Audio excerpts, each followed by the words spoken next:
millésime, c'est un peu comme le terroir, c'est pas juste une notion qui se résume au climat et à l'année. C'est aussi le travail des gens, la façon dont les gens ont pu travailler, le contexte général. Et 2020 a été une année excessivement compliquée. On a dû, comme c'est le cas d'ailleurs dans tout le millésime, se réinventer. On repart à chaque fois d'une feuille blanche.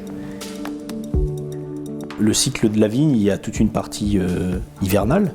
Et puis il y a un jour, un moment où la vigne se réveille et à partir de là, elle rentre dans une dynamique où le vigneron doit accompagner.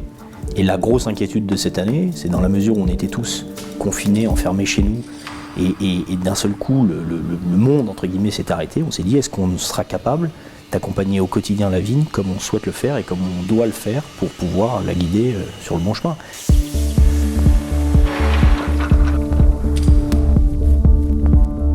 2020, c'est une année singulière. Bien sûr qu'en discutant avec les équipes, on a dit on ne peut pas s'arrêter, c'est pas possible. Ça demandait beaucoup de présence parce qu'on est rentré dans une campagne très compliquée. Donc protection au niveau du vignoble parce que le printemps était quand même assez humide. On n'arrêtait pas d'enchaîner les opérations les unes derrière les autres de façon chirurgicale sur nettoyer ses grappes, de façon à pouvoir préserver au maximum ce qui n'était pas touché par le milieu. Et ça nous demandait d'être plus pertinent et plus réactif. Le cycle n'a pas subi d'à-coups et on a commencé à voir d'ailleurs les premières baies verrées à partir du 14 juillet.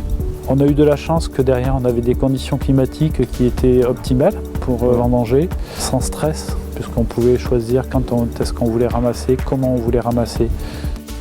Ce qui représente assez le millésime, c'est ce côté d'évolution franche et rapide au niveau de la maturité des baies de raisin, puisqu'on recherche vraiment la fraîcheur, une certaine tension et quelque chose qui est juste droit, bien imbriqué.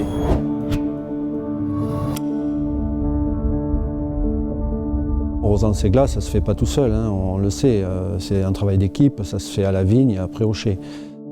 Quand on voit le peu de raisin, on se dit encore plus qu'il faut réussir parce que très peu de volume, il faut quand même faire du grand vin. Donc oui, il y avait une petite angoisse supplémentaire en plus du défi.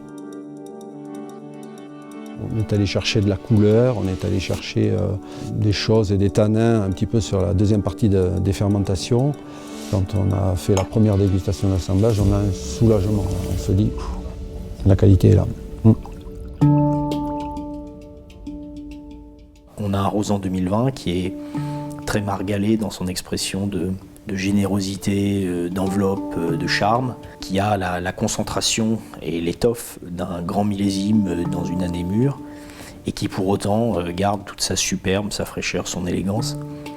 On a la chance d'avoir ici 4 cépages sur plus de 20 types de sols différents. Donc chaque type de sol va réagir différemment. Ça apporte une mosaïque de textures aromatiques assez fascinantes et qui permet de créer toute la magie de Rosan dans sa complexité, sa versatilité, son côté presque insaisissable. Un grand terroir de toute façon, comme celui de Rosan, tire son épingle du jeu même dans des millésimes difficiles et c'était le cas de cette année. On a un volume qui est un peu inférieur à ce qu'on pourrait souhaiter ou vouloir parce qu'on s'est battu justement. Mais le fait qu'on soit battu pour arriver à faire un grand vin apporte un vin, comme on l'a dit, de beaucoup de complexité et en même temps avec ce petit supplément d'âme, ce goût de victoire si je puis dire.